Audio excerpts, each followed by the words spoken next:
오늘 에스겔서 38장과 39장을 통하여서 최후의 승리를 안겨주시는 하나님을 오늘 만날 수 있는 시간이 되기를 원합니다.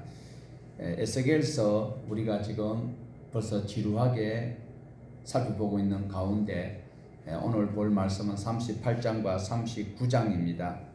이스라엘이 이제 하나님의 은혜 가운데서 한창 번영의 시기를 누리고 있을 때에 마곡 땅에 연합군이 쳐들어와서 이스라엘을 침략할 것을 보여주고 있으면서 또한 에스겔에게 예언하라고 말씀합니다. 하나님께서 회복하여 주신다라는 말씀을 주시고 있습니다. 오늘 본문에 나타난 이 말씀이 이루어진 것이 아니라 앞으로 이루어질 것을 우리에게 예언하고 있는 것 같은 말씀입니다.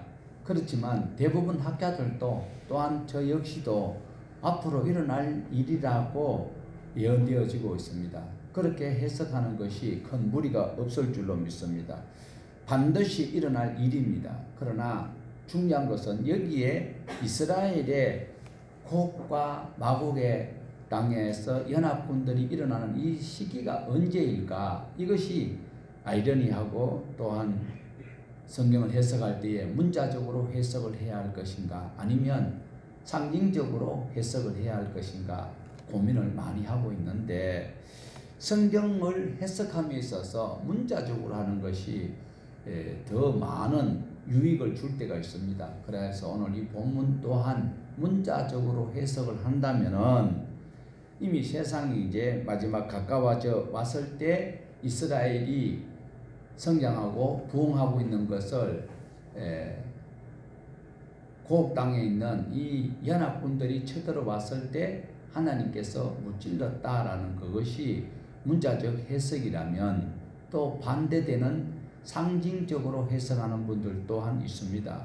문자적인 이스라엘이 아니라 하나님의 백성들이 사는 그 나라를 사탄이 쳐들어왔을 때에 하나님께서 그들을 무찔렀다라는 그것을 상징적 해석이라고 하는데, 38장과 39장은 그 내용을 우리가 파악하는 것은 간단해요.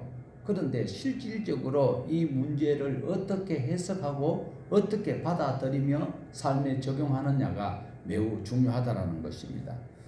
이 자리에 계신 여러분은 이 38장과 39장을 어떻게 받아들이고 어떻게 해석하고 계십니까? 어느 한쪽으로만 봐서는 안 된다라는 것을 우리는 상식적으로 잘 알고 있습니다. 문자적 해석만 하거나 상징적 해석으로만 한쪽으로 치우치면 상당히 위험합니다. 그러나 성경을 해석함에 있어서 종교개혁자들 중에서 신뢰를 받고 있는 루터나 칼빈 같은 경우에는 문자적 해석을 원칙으로 하고 있습니다.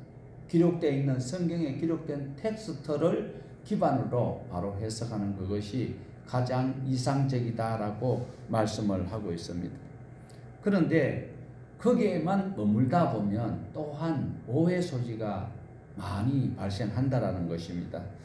문자적 해석을 하더라도 상징적 의미를 우리는 염두에 두고 하나님의 말씀을 잘 묵상해 나가면서 파악을 해 보아야 한다라는 것입니다. 그래서 오늘 우리가 보는 38장과 39장도 문자적 해석을 기본으로 하되 이 문자적 해석에만 머물러 있어서는 안 된다라는 것을 하나님의 말씀 속에서 고민을 해야 될 부분들이 상당히 많이 있다라는 것을 꼭 기억을 하셔야 되는데, 그 중에서도 66권 중에서도 오늘 에스겔서 38장과 39장에 더욱더 고민을 해야 될 부분이 있다라는 것입니다. 자, 내용 파악을 먼저 해 보아야겠죠. 자, 우리가 2절을 보았던 것처럼 하나님께서 에스겔에게 마곡 땅 쪽을 얼굴을 돌려서 로스와 메섹과 두발 왕 곡에게 경고하는 이 메시지를 예언하라고 하는 이 메시지를 우리가 읽어보았습니다. 자, 마곡 땅에 로스와 메섹과 두발 왕 곡, 과연 그럼 곡 땅은 어디일까? 이것을 알기 위해서는 우리는 창세기로 돌아가 보면 훨씬 쉽게 해석을 할 수가 있습니다.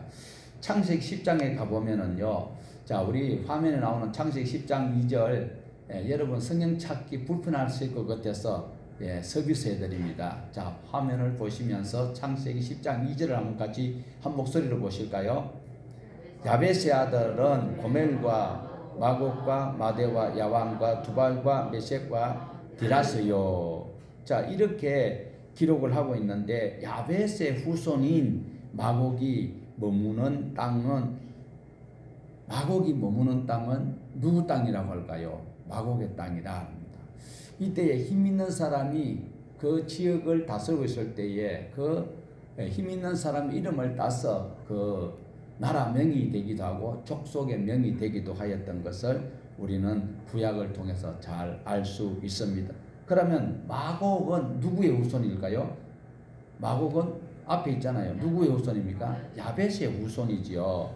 야벳의 후손 중에서도 메섹도 있습니다. 그리고 두발도 있습니다. 그런데 로스가 없어요. 로스가. 오늘 에스겔서 2절에는 이 38장 2절에는 분명히 로스가 맨 앞에 나오고 있는데, 로스가 빠졌는데도 대부분 학자들은 이 야벳의 후손일 것이다 라는 것이죠. 마곡 땅에 로스와 메섹과 두발 왕 곡이 야벳의 후손이다라는 거죠. 야벳의 후손이 사는 땅이다. 그래서 창세기 10장과 11장에 우리가 좀 더 폭넓게 보면 노아의 홍수 이후에 세 아들이 등장하는 것 잘 아실 줄 믿습니다. 그래서 그 세 아들이 그 자손을 퍼뜨렸던 그것이 바로 시도에 나오는 것처럼 이렇게 여러 지역을 나누어서 분포해서 살고 있습니다. 그러하여 지도를 이제 펴서 살펴본다면 이스라엘, 저게 풍선 표시 나오는 것이 이스라엘입니다. 이스라엘 기점으로 북쪽 위쪽에는 야벳의 후손들이 살고 있어요.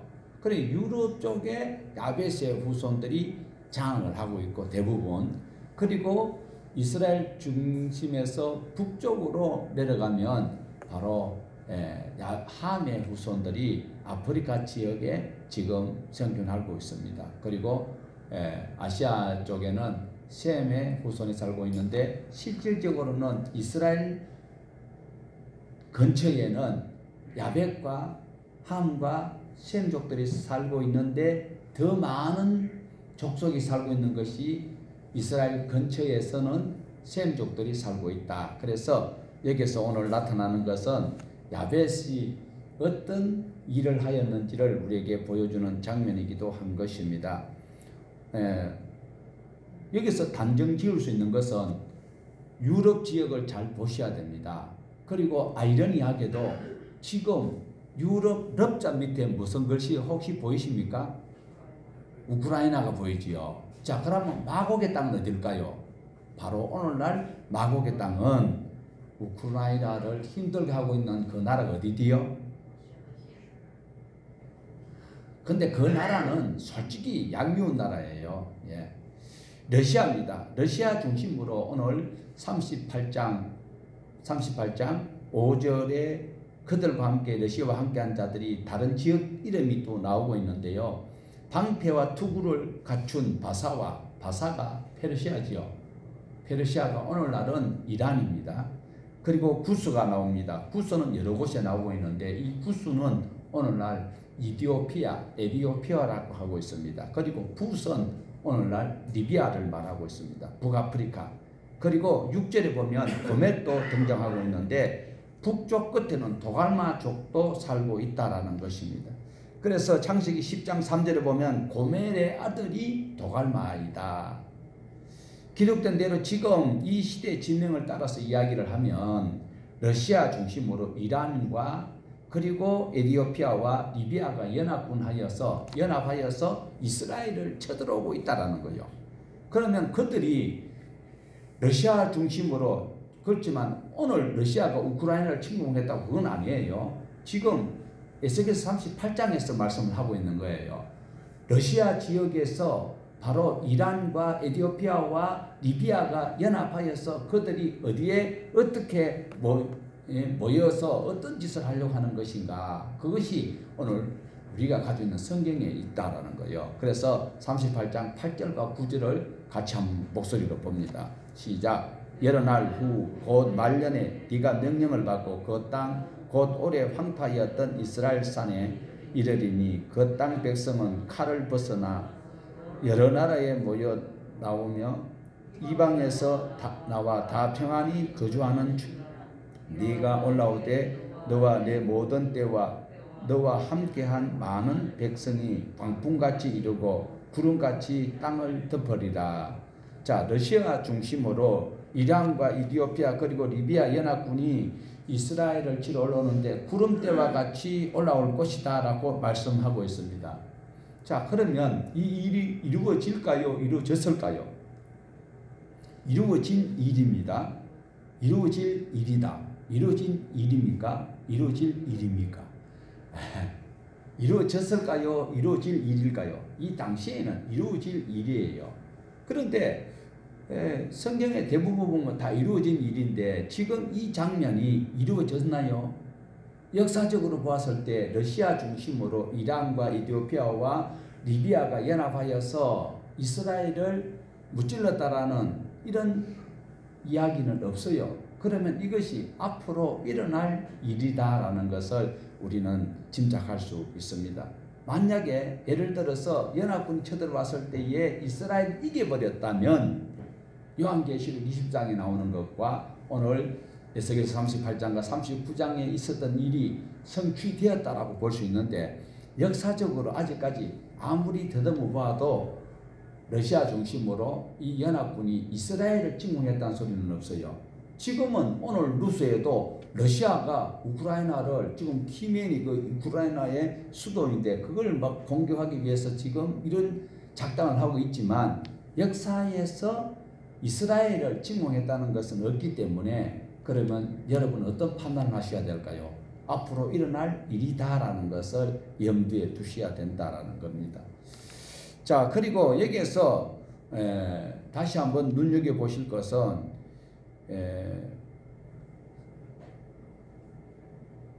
38장 8절에 보면 여러 날 곧 말년, 여러 날 후 곧 말년, 이것은 바로 요한계시록 20장에 나오는 내용과 흡사하지요. 그래서 주님 오시기 직전에 하나님께서 이 땅을 심판하시기 직전에 일어날 일들이다라는 것을 대부분 학자들이 이렇게 해석을 하는데 바로 그 말씀이 일어날 그 예언된 일이지 지금 집행된 일은 아니다라는 것입니다. 자, 그러면 이 러시아와 이란과 이디오피아와 리비아가 왜 연합하여서 치려고 하였을까? 그것을 이제 알아본다면 이들은 물건을 약탈하고 노력하는 악한 생각으로 성벽과 문도 없고 선량하게 잘 살고 있는 것들을 침략하는 이것을 목적으로 하고 있다라는 거예요. 그냥 자기네들을 대항하는 사람이 아니라 그냥 편안하게 성문도 그리고 성벽도 안 쌓고 편안하게 살고 있는 이 선량한 사람들을 이 악한 무리들이 러시아와 그 연합군들이 마곡 땅에 사는 그 왕이 이렇게 해서 이제 이스라엘을 침공한다라는 것을 말씀하고 있어요. 이랬을 때에 그 9절에 보면 서바와 드단이 다시스 상인들이 하는 소리가 어떻게 이럴 수가 있느냐라고 이야기를 하고 있을 때에 우리 18절 같이 한번 보실까요? 하나님께서 하신 일이 나옵니다. 이렇게 서바와 드단이 다시스 상인들이 이럴 수가 있느냐라고 막 원망하고 이랬을 때에 하나님께서도 가만히 안 계시는 그것이 바로 38장 18절입니다. 같이 봅시다. 그날에 곡이 이스라엘 땅을 치러 오면 내 노여움이 내 얼굴에 나타내리라. 주 여호와의 말씀입니다. 하나님께서 이스라엘을 치러 올려오는 그 연합군들을 하나님은 아주 화가 났죠. 노가 바란 그 얼굴로 보신다라는 거죠. 그런데 이 분노가 실제 그 땅에 일어났는데 하나님께서 땅에 지진을 일으키고 그리고 사람과 동물을 떨게 할 것이고 산과 절벽과 성벽이 무너질 때에 그 중심으로 모였던 연합군들을 저희끼리 치고받고 해서 다 멸절될 뿐만 아니라 하나님께서 지진을 통하여서 그리고 하늘의 우박과 이런 것을 내려가지고 그들을 완전히 진멸해버리신다라는 것을 말씀하고 있습니다. 자, 이런 일이 일어날 때 주변 나라들이 어떻게 보느냐. 하나님의 선한 우리의 삶을 적용한다면 믿음으로 말씀으로 살려고 할 때에 옆에 사람들이 업신여기고 조롱하고 막 모함을 하고 그 믿음의 사람들을 괴롭힐 때에 하나님께서 두고만 보고 계시는 것은 아니다라는 거죠. 그래서 믿음의 사람을 하나님이 지키시기 위해서 그들에게 은혜를 주었을 때 저 교회는 도저히 소생할 수 없다. 아니면 저 사람은 절하다가 예수 믿다가 이제 쫄딱 망한다라고 하는데도 신앙으로 살아가는 그때에 하나님께서 세상 사람들이 말하는 기적의 기사회생의 기회를 하나님이 딱 주시면은 그때에 주변에 있는 사람들이 하는 소리가 와, 하나님이 참으로 살아계시는구나. 이 말씀을 하나님이 가장 기뻐하신다. 지금도 러시아를 그리고 곡과 마곡의 이 사람들이 연합하여서 이스라엘을 치러 온다고 하지만 하나님께서 자연 계시를 통할 뿐만 아니라 하나님의 권능으로 이들을 무찔렀을 때 주변에서 하는 소리가 참 이스라엘의 신은 여호와 하나님이다라는 것을 알도록 해주신다.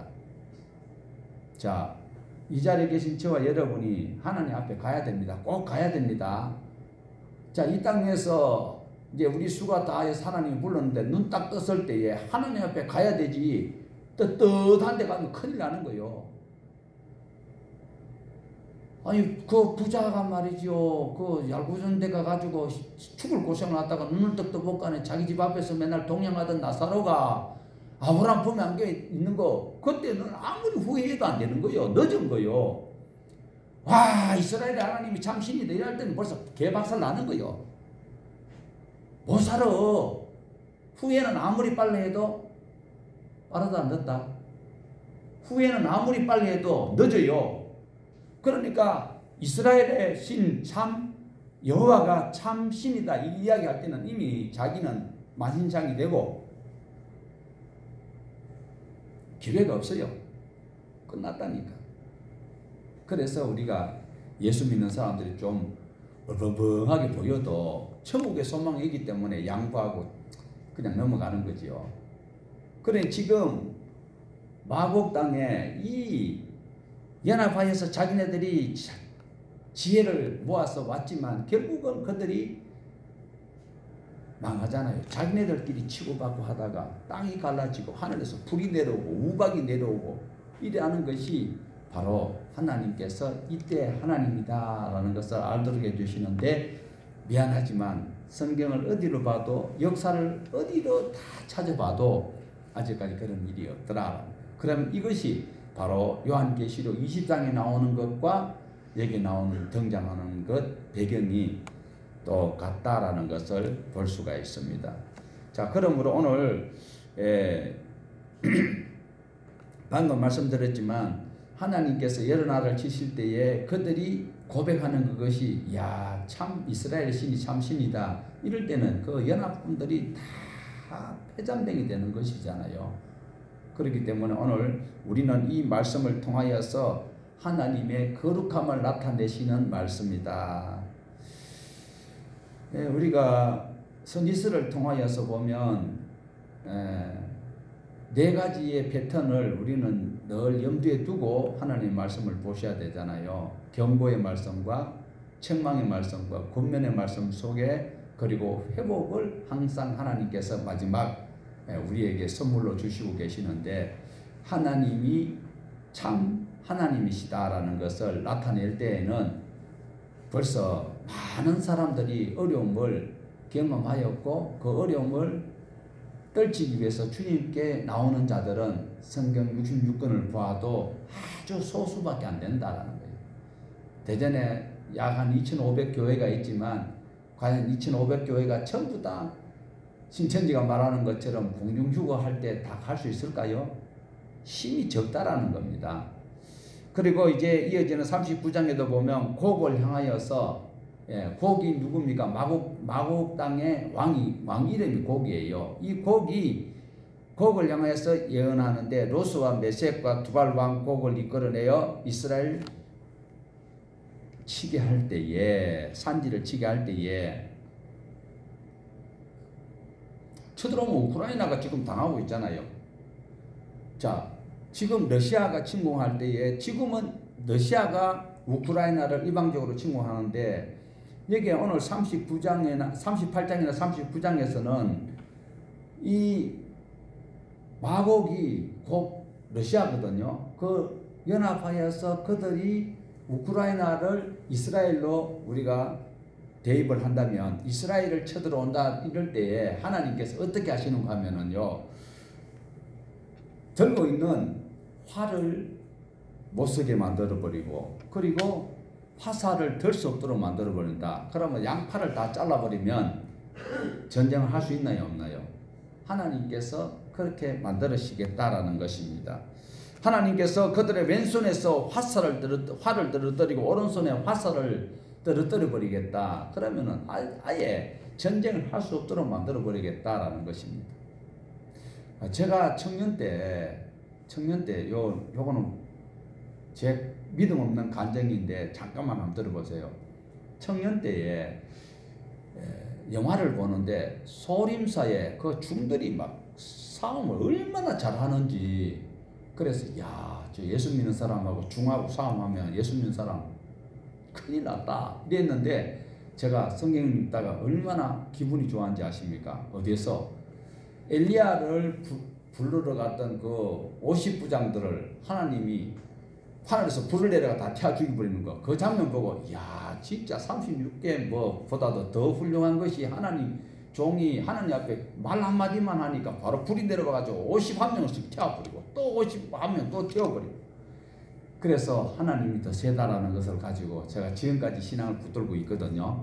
그래 하나님께서 함께 하시면 사람들이 자기 최신 무기를 가지고 연합군을 조성하여서 이스라엘 치러올 때에 하나님께서 왼손에는 활을 떨어뜨리게 만들어버리고 아니 활을 가지고 이래 쏴야 상대를 쏘는데 왼손에 활을 쥐고 있는데 활을 들 수 없도록 해버리고 오른손에 화살을 들 수 없도록 화살을 떨어뜨리는 하나님이 오늘 우리 하나님이시다라는 거예요. 그래서 이스라엘이 하나님의 보호 대상이고 오늘 저와 여러분이 이스라엘 백성으로 하나님의 백성으로 살아간다면 하나님이 지켜주십니다. 여러분 예수 다 믿지요? 예수님 구주인 거 믿습니까? 아멘 하는 사람 속에는 성령님이 계시기 때문에 성령님 계신 전이기 때문에 그 전을 하나님께서 지키신다라는 것을 믿으십시오. 돈은 안 생기도 믿어요. 오늘 아멘 해도 돈은 안 생겨. 그러나 그걸 믿으면 여러분 하나님을 보게 된다라는 것을 기억을 하십시오. 자, 이렇게 전쟁을 할 때에 자기네들이 이렇게 저렇게 하고 왔지만 전쟁을 할 수 없도록 만들었을 뿐만 아니라 하나님께서 그들을 얼마나 비참하게 하는지 그들의 시체를 공중의 새들이 그리고 들짐승들이 먹을 수밖에 없도록 만드는데 그리고 전쟁을 다 치르고 난 다음에 자 우리가 39장 6절을 한번 보십시다. 39장 6절 내가 또 불을 마곡과 및 섬에 평안히 거주한 자들에게 내리리니 내가 여호와인 줄을 그들이 알리라. 자, 이 말씀이 기록될 때는요 주전 한 580년경 됩니다. 하나님께서 에스겔을 통해서 앞으로 일어날 일들을 말씀을 하고 계시는 이 과정을 기록에 남기고 있잖아요. 이때에 마곡 땅에 연합군이 와서 이스라엘을 칠 때에 하나님께서 지켜주시겠다라는 이 말씀을 하고 계시는데 요한계시록 20장의 말씀과 너무나도 흡사합니다. 요한계시록 20장 1절에서 6절까지 보면요 뱀이요 마귀요 사탄인 용을 잡아다가 천년 동안 결박을 시킨 때가 있습니다. 무지경에 던져 넣을 때에 성도들이 그리스도와 함께 천년 동안 다스리는 이런 평화로운 천년왕국 이야기를 하고 있거든요. 그런데 이사야서에서도 우리가 이미 살펴보았습니다. 이때는 평화로워요. 천년 동안 마귀가 무지경에 갇혀있기 때문에 이때는 다 편안해요. 사자가 풀을 뜯고 어린아이가 뱀구멍에 손을 넣어도 물지 아니하고 100세 전에 죽으면 저주받은 아이라 이럴 때가 바로 천년왕국이다라는 거예요. 그때 요한계시록 20장 6절에 있는 1절에서 6절에 있는 그 말씀처럼 이때가 바로 오늘 우리가 보고 있는 39장이나 38장이나 39장이 그때의 배경으로 서여지기 때문에 일어난 일은 아니고 다가올 미래의 일이라는 것을 우리는 기억을 하셔야 됩니다. 자, 이 성도들이 평화롭게 살던 이 천년왕국을 자, 요한계시록 20장 7절에서 9절입니다. 자, 같이 한번 읽어보십니다. 천년이 참에 사단이 그 옥에서 놓여 나와서 땅의 사방 백성 곧 곡과 마곡을 미혹하고 모아 싸움을 붙이리니 그 수가 바다의 모래 같으리라. 그들이 지면에 널리 퍼져 성도들의 짐과 사랑하는 성을 두루매 하늘에서 불이 내려와서 그들을 태워버리고 라고 기록을 하고 있죠. 기록하고 있는 거 맞지요? 여러분 성경에 가지고 다 있어요. 요게 여러분 성경에 있습니다. 자, 곡과 마곡 중심으로 연합군들이 성도들의 짐과 하나님의 백성이 사는 그 도시를 찬탈하려고 할 때에 하나님께서 하늘에서 불을 내려가지고 태워버렸다라는 말씀을 우리가 지금 보고 있습니다. 이것이 바로 에스겔서 38장과 39장이 나오는 그 배경과 너무나도 똑같습니다. 자, 우리가 38장 22절에 보면요, 전염병과 피로 심판하고 폭우와 큰 우박과 불과 유황과 이런 것을 곡을 심판한다고 말씀하고 있습니다. 그리고 39장 6절에도 보면 마곡과 여러 섬에 불을 보내겠다 하나님 말씀하셨거든요. 그리고 우리가 조금 전에 보았던 38장 8절에서 9절, 여러분 그 한 장 넘기면 되지요. 38장 8절과 9절 같이 한번 보십시다. 여러 날 후 그 말년에 네가 명령을 받고 그 땅 곧 오래 황폐하였던 이스라엘 산에 이르리니 그 땅 백성은 벗어나 여러 나라에서 모여 들어오며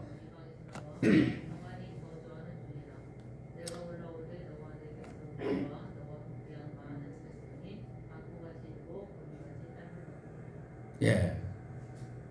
그리고 38장과 39장에서 이렇게 자세히 기록된 마지막 때가 곡과 마곡의 때가 바로 요한계시록 20장 3절에서는 아주 짧게 압축하여서 기록을 해놓고 있습니다. 그리고 39장에서는 에스겔서 39장에서는 전쟁 이후에 어떤 일이 있을 것이다 라고 말씀하고 있는가 하면 39장을 우리 다시 돌아와서 보면 하나님께서 불을 통하여서 사르신 후에 그들이 버려진 무기가 얼마나 많은지 그 무기를 뗄감으로 몇 년간 7년간 사용할 정도로 이 연합군대들이 사용하다가 하나님 앞에 심판받아서 죽어버렸어요. 그때 그 군인들이 가지고 있던 무기를 뗄감으로 설 때에 7년간 설 수 있는 것이다 라는 거예요. 7년간. 그뿐만 아니라 그들의 시체를 거두어서 묻는데 7개월 동안 묻었다라는 것을 기록을 하고 있어요. 그때에 온갖 새들과 짐승, 들짐승들이 먹거리가 될 수 있도록 만들어버리겠다라는 것입니다. 이 사람들은 부활할 때 그 짐승들이 그 상당히 곤란할 것 같은 느낌이 들기도 해요.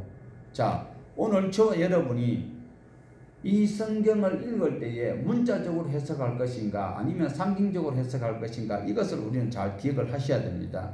오늘 38장과 39장에서는 일어날 일을 기록하고 있다라고 우리가 마음을 더 기울여도 틀린 말은 아니다라는 겁니다. 왜? 요한계시록 20장, 요한계시록은 앞으로 일어날 일이거든요. 그런데 그 일어날 일, 요한계시록 20장이나 에스겔서 38장과 39장이 너무나도 동일한 말씀이다라는 것을 우리가 살펴보았습니다. 자, 미래에 일어날 일이다. 아니면 일어났던 일이다. 문자적으로 본다면 마곡 땅 지금 러시아 중심으로 이란과 에티오피아와 리비아가 지금 연합군이 쳐들어올 때에 하나님께서 그들을 친다라는 거예요. 자연 현상을 통해서 그들이 진멸될 것이고 하나님께서 하늘에서 불을 내려서 그들을 문자적으로 이스라엘을 대적하는 그들을 다 무찔렀다. 이렇게 하면 문자적 해석이에요. 그런데 또 한편으로는 상징적 해석으로 본다면 하나님의 백성과 하나님의 나라를 찬탈하려고 하는 마귀의 세력을 하나님께서 무찌르는 이 광경을 또 묘사를 한 이런 해석을 우리가 볼 수 있습니다. 이랬을 때에 한 가지로만 문자적으로나 상징적으로만 치우친다면 이것은 상당히 왜곡되고 우리 신앙관이 흔들릴 수 있다는 것을 볼 수가 있습니다. 조금 전에도 말씀드렸습니다만 문자적으로 볼 것 같으면 이미 성취되었다라고 보아야 되는데 아직까지 우리 세계사에서 러시아가 연합하여서 이스라엘을 침략하러 왔다가 완전히 망한 적은 없다라는 거예요. 요한계시록 20장이나 오늘 38장, 39장이 성취되기 위해서는 문자적 그것을 해석해야 되는 방법도 있지만 그러나 우리는 상징적으로도 보아야 되는데 자 이런 일들이 반복되다 보니까 어떤 일이 생기는가 하면 상당히 오해 소지가 많이 발생할 수도 있습니다. 지금 문자적으로만 해석을 하던 시대가 있었어요. 지금은 이제 우리 목회자들이 다양하게 이제 문자적이냐 상징적이냐 이것을 잘 고려하여서 올바로 판단하기 위해서 최선을 다 기울이고 있는데 한때는 지나간 세대에서 믿음의 가장 확실성을 가지고 있다라고 느꼈던 그런 종파들이 있었어요. 세대주의자들이 문자적으로 해석을 하다 보니까 종말론에 이상한 그런 논리를 펴기도 하고 날짜 계산을 하고 지금도 보면 특별하게 하나님 말씀을 전체적인 통전적으로 보고 하나님께서 우리에게 뭘 요구하시는지 이것을 성도들에게 바로 전달하지 아니하고 문자를 가지고 해석을 하고 날짜를 계산하고 그런 독특한 사람들이 있어요. 그런 사람들은 좀 멍멍한 사람이라고 봐야 되겠죠. 지금도 뭐 대선 후보들이 이야기하는 거 보면 막 아주 특정한 그 한 부분 후입하는 사람들이 있어요. 전체적인 것을 우리가 바로 바라볼 수 있는 우리의 입장이 되어야 되는데 그런데 지금 에스겔을 기록할 당시에는 일어난 일입니까? 일어날 일입니까? 일어날 일이지요. 그런데 우리가 볼 때는 이미 2000년 전 또는 2500년 멀리는 약 3500년 전에 있었던 이야기를 성경에서 기록해 놨는데 대부분 보면 일어났던 일이에요. 성경이 대부분 다 성취되었던 일이라니까요. 우리가 지금 볼 때는 대부분 다 성취되었던 것으로 우리는 볼 수 있습니다. 왜? 지금 역사서나 선지서를 통하여서 우리가 비교 대조해 보면은 이미 다 일어났던 그 과정을 충분히 우리가 볼 수 있습니다. 그런데 많은 사람들이 선지서를 어렵게 여기고 있는데요. 선지서를 어렵게 보는 부분도 있기는 있어요. 왜 그런가 하니까 그 당시에는 일어날 일인데 지금은 벌써 2500년 전에 있었던 일을 선지서가 대부분 보면 다 선취가 되었어요. 다 일어났었어요. 그런데 그 당시의 사람들은 어려울 수밖에 없었지 않느냐라는 거지요. 그래서 오늘 보는 이 에스겔서에도 보면 망해버린 이스라엘 땅으로 다시 돌아오게 될 것이다. 누가요? BC 586년에 유다가 망하잖아요. 그런데 다시 돌아올 것이다 라는 것이 예레미야나 이 에스겔이 예언하고 있는 것은 앞으로 될 일이잖아요. 그런데 우리가 볼 때는 이미 그들이 바벨론이 망해버렸어. 바벨론이 페르시아에게 망하고 페르시아에 누구요? 고레스 뭐 고르바초프하고 같은 곳이라 하던데 그건 모르겠고 어쨌든 고레스를 통하여서 그들이 귀환하고 예루살렘에 성전을 건축하고 하는 이런 일들이 우리가 볼 때는 지나간 과거의 일이에요. 그런데 선지서를 그냥 읽으면 선지서만 읽으면 어렵지요. 그런데 우리는 역사서를 그리고 선지서를 대조 비교하여 보았을 때에 선지서에 일어났던 그 일이 그 당시에는 포로가 가고 돌아오리라 이 소리가 까마득한 옛날로 보이지만 실제로는 우리가 볼 때는 이미 지나갔기 때문에 2500년 전의 일이다. 뭐 아브라함 때 같은 경우 이런 것은 이미 다 지나가는 이야기잖아요. 그래서 다시 말하면 바벨론에서 다시 포로 갔던 곳에서 귀환할 것이다 라는 것이 그들에게는 예언이었지만 우리가 볼 때는 성취되었던 것이다 라는 것이죠. 그리고 선지서에서 두 번째로 어려웠던 그 또 약속의 말씀, 회복의 말씀은 다윗과 같이 메시아가 오실 것이다. 다윗 같은 왕을 세운다고 했잖아요. 그런데 그 세운다는 그 예언이 우리에게는 이루어졌어요, 안 이루어졌어요? 예수님 먼저 오셨어요. 2000년 전에 오셨어요. 그런데 메시아가 오신다고 했는데 다윗과 같은 메시아가 온다고 했는데 그것이 예언이었는데 우리에게는 이미 2000년 전에 이루어져 버렸어요. 예수님 오셨다니까요. 예수님 오신 것 믿어야 돼요. 그것도 이상하게 또 뭐 아직 예수님 안 오시는 거지 그렇게 이야기하고 그래 계시면 안 되지요. 그리고 세 번째로는 새로운 영을 부어주시겠다 했어요. 그리고 예수 그리스도께서 십자가에 못 박혀 돌아가시고 부활하시고 그리고 감람산에서 몇 명 보는 거요? 499명에서 한 명 더 해가지고 몇 명이요? 그 가운데서 하늘로 올라가셨어요. 그리고 좀 있으니까 누가 오셨어요? 그 성령님 어디 계세요? 천만다행이네. 그럼 오셨어요. 그 이루어진 일이요? 안 이루어진 일이요? 이루어졌던 일이에요. 그런데 한 가지. 아직 우리 주님 예수 그리스도가 마지막에 이 코로나 시대 때에 지금 막 선거를 놓고 막 골치 아픈 맨날 텔레비전 좀 재밌는 거 보려고 하면 맨날 뭐 선거 이야기만 하고 이거 골치 아픈 시대 때 이걸 안 볼 수 있도록 하시기 위해서 나를 데리러 오실 그 예수님이 지금 오셨어요. 오실 분이에요. 근데 그 언제 오실지 아직 몰라. 이것이 우리의 고민거리인 거예요.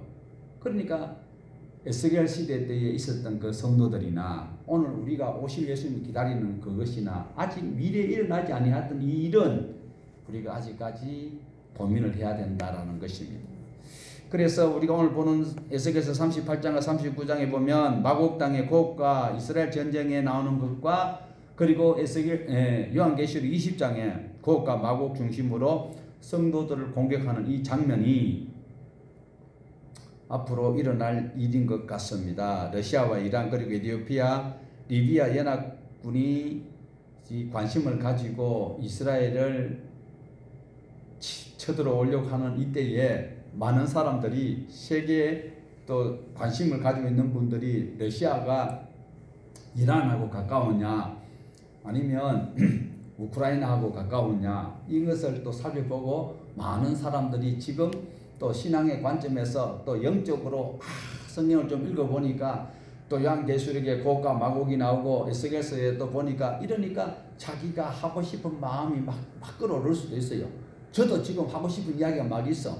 그래서 지금 일어나고 있는 이 사태를 이야기를 딱 하면 많은 사람들이 우와 참 세계를 바라보는 안목이 있고 참 영적으로 깨어있다라고 하는 소리를 듣고 싶은 그런 욕망이 있어서 내가 막 짓거리고 싶은 마음이 막 생겨요. 그런데 그것을 이야기하는 것은 자유예요.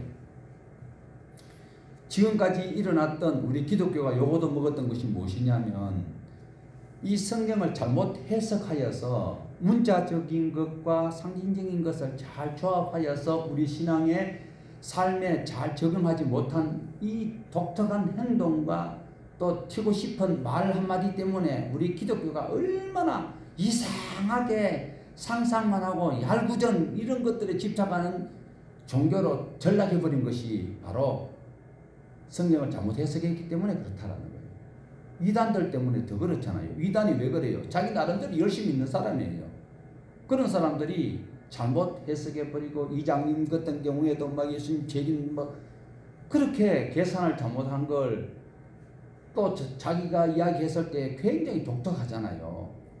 그런데 그 후유증은 하나님의 나라가 이 땅에서 딴 것까지 증거되는 그 일에 방해거리가 되고 있기 때문에 우리는 성경 해석을 잘 분별해서 절제 있게 해야 된다라는 것입니다. 그러니까 이제 문자적으로 해석하는 것 때문에 이런 이제 이단들이나 또 실수한 분들의 그런 애로사항을 타개하기 위해서 이제 상징적으로 또 해석하는 이런 부류가 생겨나고 있어요. 그러다 보니까 이제 독일 같은 경우에는 이제 너무 초급진적 진보주의자들이 하는 소리는 성경이 상징적이다. 의미를 너무 과하게 부과할 필요가 없다. 그래서 예수님께서 떡 5개로 몇 명을 먹였어요? 몇 명을 먹였어요? 그때 안 가봐서 몰라요? 그것을 5,000명이 먹이는 것을 그거를 갖다가 무식하게 고지고대로 믿으면 어떻게 되느냐. 어린아이가 도시락을 먼저 선뜻 내놓으니까 저기 있던 목사님도 저기 있던 집사님도 저기 있던 장모님도 자기가 무안해가지고 그때 끄집어내서 그래 먹고 남았는 것이 거두니까 12강들이 되더라. 이게 상징적 해석하는 자들의 추태입니다.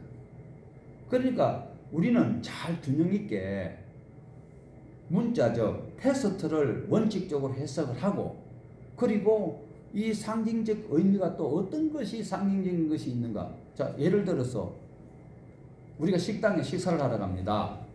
유명한 어떤 식당이 있다 칩시다. 그 메뉴에, 그 만약에 메뉴에 뭐가 적당할고? 밥 먹으러 가자 합니다. 그러면 자, 밥이라 갑시다. 밥. 여러분 밥 먹으러 가자 하면 밥만 먹습니까? 밥상에 뭐가 있어요? 밥상에 다양하게 있을 수 있잖아요. 자, 밥만 먹자 하면 밥 자체로는 문자적 테스트고, 그러면 반찬 같은 이런 것들은 부연적으로 우리가 상상할 수 있어야 되잖아요. 밥 먹으러 가자. 그러면 반찬도 그게 다양한 반찬이 이 집 저 집 다 다르듯이 이 성경에서 말씀하고자 하는 그 원 목적은 기록이 되어 있는데, 그것을 어떻게 반찬처럼 이렇게 또 부가하여서 내 삶에 바로 표대를 삼고 살아가느냐, 이것이 중요한 것입니다. 그러니까 이 성경을 성경 한 구절 가지고 큐티하고 묵상한다고 일하다 보면 큰 오해가, 그리고 자기 신앙에 큰 마이너스가 된다라는 것이죠. 이래서 오늘 우리에게 보여주는 이 말씀은 문자적 해석도 해야 되지만 상징적 그 의미를 함께 부여하여서 우리 신앙에 잘 적용하여서 내가 어떻게 사는가가 가장 바람직하다라는 것입니다. 그래 할 때 예수님의 기도처럼 하늘에서 이루어진 것이 땅에 이루어지는 것인데, 너무 문자적으로 치우쳐도 안 되고, 그리고 상징적으로 가버려도 안 된다라는 것을 우리 신앙의 기본으로 삼고 우리가 나가야 되는 것입니다. 너무 문자적으로 보다 보면 우크라이나 사태를 어떻게 해석할까요? 그러면 코로나는 어떻게 해석할까요? 오늘날 대부분 어떤 분들은요, 하나님의 말씀대로 안 살아가지고 하나님께서 심판하셨다. 어떤 분은 아니야. 사탄이 하나님의 백성들을 괴롭히려고 이렇게 하는 것이다. 두 개 다가 어느 것이 많은지 우리는 잘 몰라요. 그럼 저와 여러분 어떻게 신앙을 해야 될까요? 기본적인 하나님의 백성적 삶을 우리가 성실히 살아가면 되는 거예요. 그걸 갖다가 막 이쪽 저쪽 이래가지고 막 하나님이 심판했다라고, 지금 우크라이나가 뭔 잘못했는데 그렇게 심판을 받아야 돼요? 코로나 때문에 지금 아무 죄도 없어. 어린아이가. 그것도 신앙생활 잘하는 집에 귀하게 또 태어난 그런 아이들이 백신 맞고 부작용 생기는 이런 그 사람들도 그러면 죄가 있어서 그런가요? 우리가 섣불리 말하기는 어렵지만 하나님께서는 이럴 때일수록 하나님의 말씀에 집중하고 바로 살아갈 수 있는 중심을 잡기를 원하고 계신다라는 것을 우리에게 보여주고 있습니다. 그러니까 우리 신앙을 수시로 점검을 하셔야 된다. 솔직히 유튜브를 제가 그저께 이제 쫙 검색을 해보니까 기도 안 될 때는 이렇게 해야 되고, 여러분 기도 잘 될 때가 있고 기도 안 될 때가 있습니까? 기도가 뭡니까? 기도 안 될 때는 이렇게 하라고 어떤 유명한 목사님들이 그렇게 또 타이틀을 정해놓고 있는데, 내 뜻을 관철시키는 것이 기도입니까? 그럼 내 뜻을 관철시키는 것이 기도라고 칩시다. 하나님 앞에 내가 이런 것을 요구하면 하나님께서 그 자리에서 대화하듯이 안 돼. 알아서 그건 줄게. 그거 좀 더 주세요. 막 이렇게 막 타협을 하면서 그거 하는 거 기도요.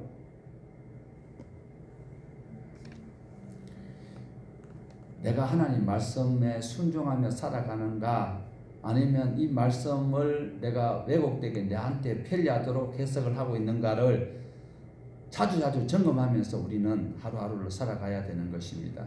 자, 다시 이제 39장으로 돌아오면요, 에스겔 시대에 이스라엘 사람들에게 그리고 악인에게도 하나님께서 심판하시는 것을 우리는 보았습니다. 1장에서 24장까지 25장까지는 이스라엘의 심판이었잖아요.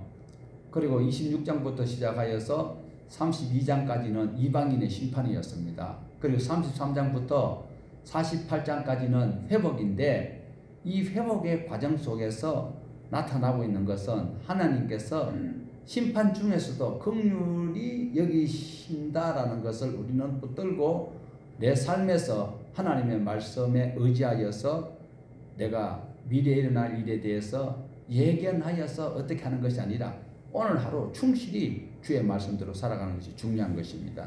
자, 우리 39장 25절을 한번 보십시다. 그러므로 주 여호와께서 이같이 말씀하시느니라.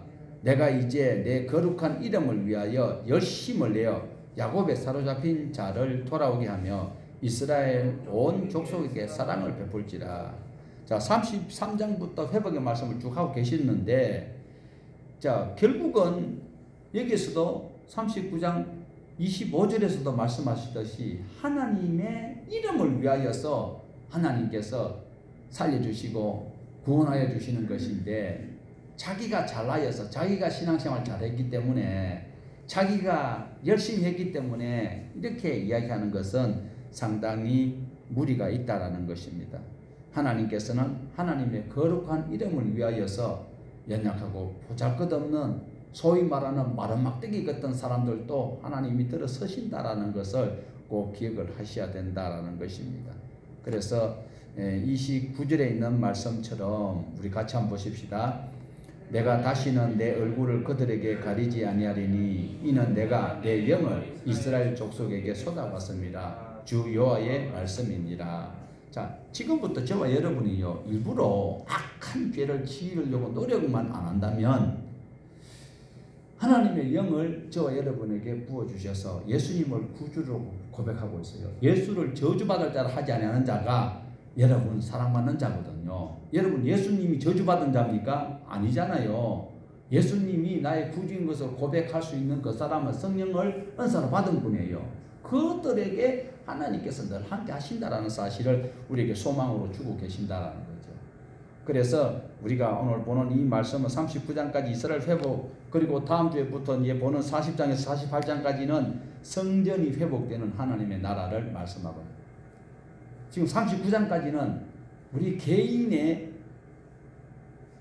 하나님의 이름을 위해서 우리 개인을 살려주는 듯한 이스라엘 백성들을 회복시키는 말씀을 하고 있고, 40장부터 48장까지는 이제 하나님의 집, 하나님의 성전, 하나님의 나라를 다시 회복하시는 것을 말씀을 하고 있다라는 것이 오늘 주제이기도 하고, 저와 여러분은 문자적 해석과 상징적 해석 속에서도 우리는 하나님의 말씀인 테스트 위주로, 그리고 하나님의 그 부여하신 의미를 주님 주신 지혜로 날마다 하루하루로 살아간다면 주님을 만날 수 있습니다. 자, 깜깜한 밤에 우리가 운전을 해서 서울을 가는데 불을 켜면, 한번 불을 탁 켜면 서울까지 딱 보입니까?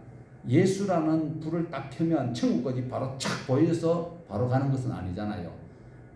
밤에 운전해 갈 때에 내가 적당한 거리를 갈 수 있을 정도로 빛이 비춰지면 거기까지 가면 거기에서 또 다음까지, 거기 가면 또 다음으로 이렇게 연결되어서 목적지에 도달할 수 있듯이, 오늘 또 우리 주의 말씀이 기록된 대로 말씀을 붙들고 기본적인 그 삶을 살아갈 때에 주의 성령께서 헷갈리지 아니하도록 하여서 천국에 도달할 수 있도록 해주시는 그 하나님을 믿으시고, 예수님을 믿으시고 성령님의 인도하심에 순종하는 우리 모두가 되기를 축복합니다. 하나님 아버지, 하나님께서 떠나지 아니하고